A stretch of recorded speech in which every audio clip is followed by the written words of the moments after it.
Hello friends, JSSC classes में आपका स्वागत है। आज हम लोग बनफूल भागवान का एक कविता देखने जा रहे हैं। इसका हिंदी अनुवाद और भावार्थ देखेंगे और साथ में हम लोग इसका एमसीक्यू भी करेंगे। तो वीडियो को अंत तक देखिएगा, ठीक है। और वीडियो को लाइक शेयर करके हमें ज़रूर सपोर्ट दीजिए। आप लोग का सपोर्ट का बहुत ज़रूरत है। मसाल कविता का नाम है, लिखा है नईमुद्दीन मिर्ज़ा, ठीक है। कवि कौन है? नईमुद्दीन मिर्ज़ा। हम लोग कविता को शुरू करते हैं बिना बकवास किए। मसाल बार तो ईसन की देखैया देखत रहे, कतनो आवे आंधी पानी जरजराल बरत रहे। सकड़ा सुकड़ो गढ़ा ढीपा डहर इंजोर दिसत रहे, आँकर कर बात जोड़ अंधराव हिठत रहे। ठीक है, कवि हम लोग को मसाल बार मतलब यहाँ जलाना, ठीक है, मसाल जलाने बोल रहे हैं। कवि हम लोग को मसाल जलाने बोल रहे हैं। मसाल जला के आप लोग क्या कीजिएगा? कवि एक्चुअल में बोल रहे हैं हम लोगों से, कवि नईमुद्दीन मिर्ज़ा, कि कोई भी अच्छा मसाल जलाने का मतलब यहाँ अपने अंदर जुनून और जज्बा पैदा करने के लिए बोल रहे हैं। कवि हम लोगों से कह रहे हैं कि कोई भी अच्छा काम या कोई भी बड़ा काम को करने के लिए अपने अंदर ऐसा जुनून और जज्बा पैदा करो कि देखने वाला दिखते रहे। मसाल जलाने से कवि क्या बोल रहे हैं? जुनून और जज्बा पैदा करने, और ऐसा जुनून और जज्बा पैदा करो कि देखने वाला देखते रहे। कतनो आवे आंधी पानी जरजराल बरत रहे, और कितनों भी आंधी पानी आए लेकिन आपका मसाल जलते रहे हमेशा। बरत मतलब वही जलते रहे, ठीक है। तो ये इस लाइन के द्वारा कवि क्या बोलना चाह रहे हैं? कवि ये चीज़ बोलना चाह रहे हैं कि आपके अंदर का जुनून और जज्बा ऐसा होना चाहिए कि कोई भी बुरी चीज़ बोलिए या कोई भी चीज़ जो है आपके अंदर का जुनून और जज्बा को ना तो कम कर सकता है और ना ही ख़त्म कर सकता है। आपका जुनून और जज्बा हमेशा कायम रहना चाहिए। ऐसा जुनून और जज्बा पैदा करो। आगे बोल रहे कवि, सकड़ा सोकड़ो गढ़ा ढीपा डहर इंजोर दिसत रहे। अब कवि क्या बोलना चाह रहे हैं कि आपके अंदर गढ़ा ढीपा आप लोग जान रहे हैं। डहर क्या है? डहर मतलब रास्ता होता है, इंजोर मतलब उजाला होता है, दिसत मतलब दिखना होता है। तो तीसरा लाइन के द्वारा कवि ये चीज़ बोलना चाह रहे हैं कि आप कोई भी काम कर रहे हैं, कोई भी बड़ा काम कर रहे हैं, अच्छा काम कर रहे हैं, तो उस काम को करने में आपको कितनों भी कठिनाई हो, कितनों भी मुसीबत झेलना पड़े, या कितनों भी दुख भरा मतलब वो उस काम को करने में कितनों भी दुख सहना पड़े, लेकिन आपके अंदर का जुनून और जज्बा ऐसा होना चाहिए कि आपको उस काम में आपका जो रास्ता है वो मतलब आप जो काम कर रहे हैं तो उस काम में आपको हमेशा उजाला दिखते रहेगा। ऐसा जुनून और जज्बा पैदा करो, ठीक है। कितनों भी मुसीबत आए, कितनों भी कठिनाई आए, लेकिन आपका जुनून और जज्बा से आपका रास्ता एकदम आपको क्लियर दिखेगा। तो इस टाइप का जुनून और जज्बा पैदा करने के लिए कह रहे हैं। और कभी क्या बोल रहे हैं आगे कि आँखिगर कर बात छोड़ अंधराव हिठत रहे। आँखिगर मतलब जिसके पास आँख है, अंधराव मतलब जो अंधरा आदमी है उन लोग को। लेकिन कभी इस लाइन के द्वारा एक्चुअल में क्या बोलना चाह रहे हैं? ये चीज़ बोलना चाह रहे हैं कि आपके अंदर का जुनून और जज्बा से जो अच्छे लोग हैं, जो अपने कामों को करने में समर्थ है, वो लोग तो प्रभावित हो ही, वे लोग भी प्रेरित हो। लेकिन जो अपने कामों को करने में असमर्थ है, अंधरा आदमी बोलिए, अपाहिज बोलिए, कि जो अपने कामों को करने में असमर्थ है, उनके अंदर भी ऐसा जुनून और जज्बा पैदा हो जाना चाहिए। वे लोग भी आपके जुनून और जज्बा से प्रभावित हो। तो कभी यही चीज़ बोलना चाह रहे हैं, आँखिगर कर बात छोड़ अंधरा हिठत रहे, ठीक है, कि आपका जुनून और जज्बा से अंधरा आदमी, अपाहिज आदमी भी आपके जुनून और जज्बा से प्रभावित हो। तो कवि यही चीज़ बोलना चाह रहे चाइल्ड लाइन के द्वारा, ठीक है। अब कवि आगे क्या बोल रहे देखिए। कवि बोल रहे, सोच तनी पांडव से कौरव का कहत रहे, नोक भैर जमीन नी देव ईसन घमंड करत रहे, लड़ाई के रह गेले पांडव तेव नी सुनत रहे, ईसन हाल होई से के दुर्योधनो नहीं जानत रहे, ठीक है। अब कभी हम लोग को एग्जाम्पल दे के बोल रहे हैं, और क्या बोल रहे हैं कि सोचो थोड़ा सा कि पांडव से कौरव क्या चीज़ कह रहे थे। इस चीज़ को कभी हम लोग को एग्जाम्पल दे के समझा रहे हैं कि इस चीज़ को सोचिए कि पांडव से कौरव क्या कह रहे थे कि नोक भर जमीन नहीं देंगे, नोकता भर जमीन नहीं देंगे, और इस तरह से वे लोग घमंड कर रहे थे। लड़ज के रह गए पांडव देव नहीं सुनत रहे, ठीक है। वो लोग काफ़ी विनती किया, लेकिन भी पांडव नहीं सुना, ये कौरव लोग नहीं सुन रहा था पांडव का बात। और अंत में क्या हुआ? युद्ध हुआ, युद्ध में कौरव हारे। और इस तरह का हाल होगा, ये चीज़ दुर्योधन भी नहीं जानते थे, ठीक है। तो कवि यही चीज़ बोल रहे जा रहे हैं, एग्जाम्पल देके यही चीज़ बोलना चाह रहे हैं। बोल रहे हैं कि सोच, और हम लोग को सोचने बोल रहे हैं कि पांडव से कौरव का कहत रहे कि एक नुक्ता भर जमीन नहीं देंगे, इतना उन लोगों को घमंड था। पांडव कितनों विनती किया फिर भी कौरव नहीं सुने, और ऐसा हाल होगा उसको दुर्योधन भी नहीं जानते थे। और अंत में क्या हुआ कि युद्ध हुआ, ठीक है। कौरव गलत थे, इसलिए 100 होने के बावजूद भी हार गए 5 पांडव से। इसलिए कवि बोल रहे हैं अच्छाई का रास्ता चुनने, ठीक है। अब आगे क्या बोल रहे हैं कवि, तो सोच तनी जाग अब रावणो हट करत रहे, हट के तोरे खातिर मंदोदरियो कांदत रहे, मान और लाज राखे के लिए हाथों जोड़त रहे, रावण बुझे के नहीं पारलक भाई विभीषण राम कर भक्त रहे, ठीक है। कवि क्या बोलना चाह रहे हैं, आप फिर एग्जाम्पल दे रहे हैं, ठीक है। और अब रावण के बारे में सोचने बोल रहे हैं। कवि क्या बोल रहे हैं कि रावण को भी अपने बल शक्तिशाली ज्ञान का घमंड था, ठीक है। यहाँ पे कुछ एक दो मीनिंग बता देते हैं पहले, ठीक है। देखिए हट मतलब होता है जिद, ठीक है। तोरेक मतलब तोड़ना, ठीक है, किसी का हट तोड़ना, घमंड तोड़ना। मंदोदरी रावण की पत्नी। कांदत मतलब रोना, ठीक है।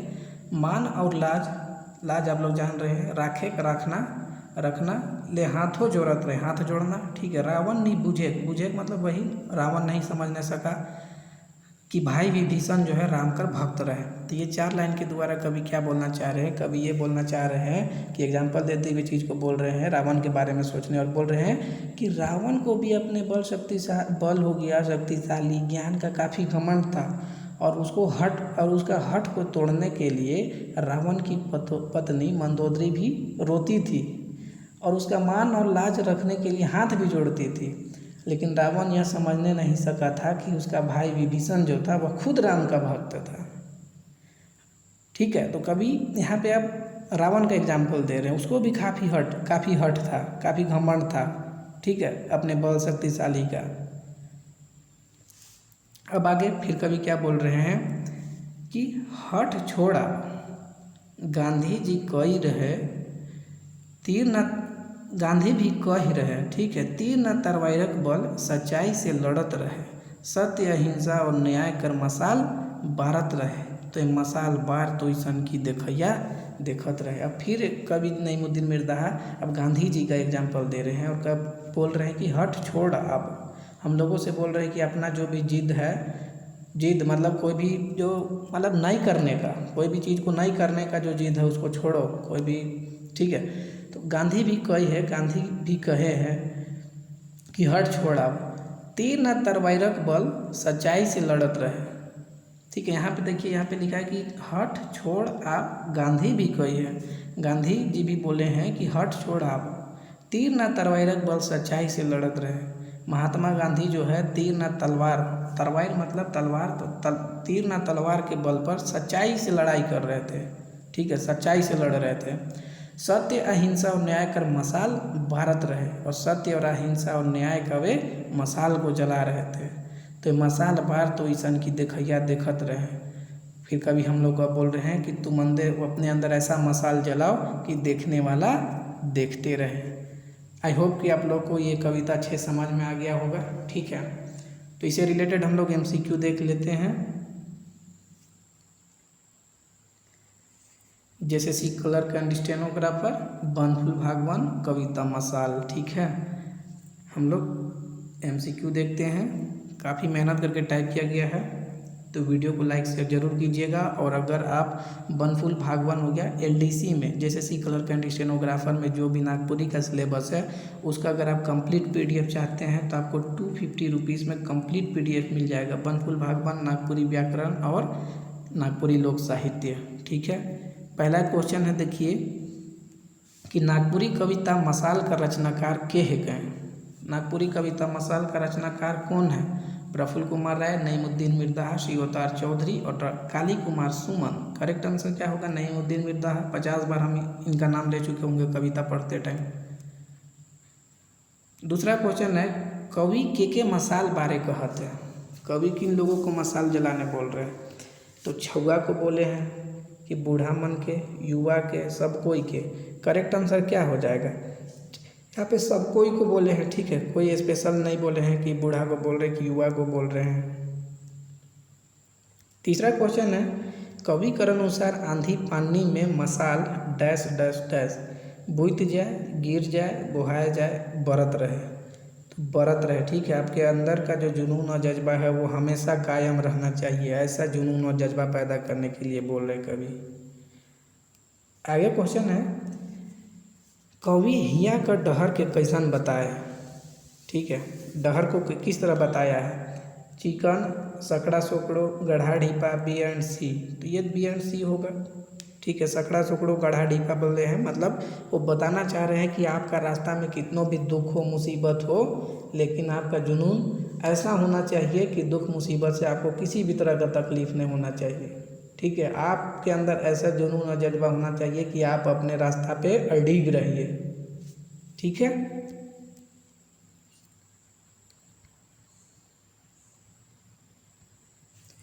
नेक्स्ट क्वेश्चन है क्वेश्चन नंबर 5, कवि के अनुसार मसाल जलाल से आँखगर कर अलावा और के ही ठेक चाहिए। आँखगर के अलावा और के ही ठेक चाहिए, मतलब जो लोग अच्छे हैं उनको तो वो तो आपके जुनून और जज्बा से प्रभावित हो ही, आपसे वे प्रेरित हो ही, लेकिन जो अपने कामों को असमर्थ करने में है उनके अंदर भी उस तरह का जुनून और जज्बा आ जाना चाहिए, वे लोग भी आपसे प्रेरित होना चाहिए, ऐसा जुनून और जज्बा पैदा करने के लिए बोल रहे हैं। करेक्ट आंसर क्या होगा? अंधरा, ठीक है। नेक्स्ट क्वेश्चन है क्वेश्चन नंबर 6, कि कौन पांडव के नोक भैर जमीन नहीं देवे खोजत रहे। नोक भैर जमीन, ठीक है, ये भी देखिएगा, अच्छे से ध्यान में रखिएगा। तो कौरव हो जाएगा। तो याद रखिएगा, क्वेश्चन में दूसरा तरीका से पूछा जा सकता है कि कौरव पांडवों को क्या चीज़ नहीं देना चाह रहे थे, तो नोक भैर जमीन, ठीक है। या फिर आपसे पूछा जाएगा कि कौरव और पांडव का कौन सा कविता में बात आया है, तो ये भी याद रखिएगा, मसाल में। तो इस टाइप से भी प्रश्न बन सकता है, ठीक है। मसाल कविता में कौन लिखा है? नईमुद्दीन मिर्ज़ा। क्वेश्चन नंबर 7 है कि महाभारत का लड़ाई में के मन कर हार होला, किन लोग का हार हुआ था? कौरव। क्वेश्चन नंबर 8 है कि रावण कर हठ तोड़े के ले के कांदत रहे। हठ मतलब जी तोड़ने का, यहाँ पे घमंड समझिए। कौन कांदत रहे? तो मंदोदरी, ठीक है, रावण की पत्नी। क्वेश्चन नंबर 9 है, रावण कर भाई विभीषण केकर भक्त रहे। रावण का भाई विभीषण किसका भक्त थे? तो करेक्ट आंसर क्या होगा? ऑप्शन नंबर ए, राम, ठीक है। क्वेश्चन नंबर 10 है, मसाल कविता में कौन स्वतंत्रता सेनानी कर वर्णन हुई है। अब ये भी क्वेश्चन बन सकता है कि मसाल कविता में कौन स्वतंत्रता सेनानी का एग्जाम्पल लिया गया है, किनका वर्णन आया है। तो नेहरू का आया है, भगत सिंह का आया है, महात्मा गांधी का आया है, सुभाष चंद्र बोस का आया है। करेक्ट आंसर क्या होगा? महात्मा गांधी का आया है, कि महात्मा गांधी भी बोले हैं अपना हट को तोड़ने के लिए। गांधी का हथियार क्या रहे? गांधी जी किस हथियार से लड़ाई कर रहे थे? सच्चाई के बल पर लड़ रहे थे, ठीक है। ऑप्शन नंबर सी करेक्ट होगा। क्वेश्चन नंबर 12 है कि गांधी का कर मसाल बारत रहे, ठीक है। तो ये सब बहुत इंपॉर्टेंट क्वेश्चन है। गांधी का कर मसाल बारत रहे? सत्य, अहिंसा, न्याय, सौभ। करेक्ट आंसर क्या होगा? ये सभी चीज़ का, सत्य, अहिंसा और न्याय, इन सभी चीज़ का मसाल जला रहे थे, ठीक है। तो ये था मसाल कविता, जिसको मैंने बहुत अच्छे ढंग से कि एक्चुअल में कवि क्या बोलना चाह रहे हैं, तो सब चीज़ों को मैंने आपको समझाया है, ठीक है। आप लोगों से रिक्वेस्ट है कि लाइक एंड शेयर ज़रूर कीजिएगा और अपना सपोर्ट ज़रूर बनाइए, ठीक है। आप लोगों का सपोर्ट का बहुत ज़रूरी है, ठीक है। वीडियो को ज़्यादा से ज़्यादा लोगों तक शेयर कीजिए, ठीक है। और अगर आप PDF चाहते हैं तो 250 रुपीज़ में कंप्लीट PDF मिल जाएगा। तो ये था मसाल कविता, जिसको हम लोग बहुत अच्छे ढंग से देखे, एक एक चीज़ आप लोग का क्लियर हो गया होगा। अब हम लोग नेक्स्ट वीडियो में मिलते हैं, तब तक अपना ख्याल रखिए, पढ़ते रहिए और वीडियो को शेयर करते रहिए, ठीक है। Thank you.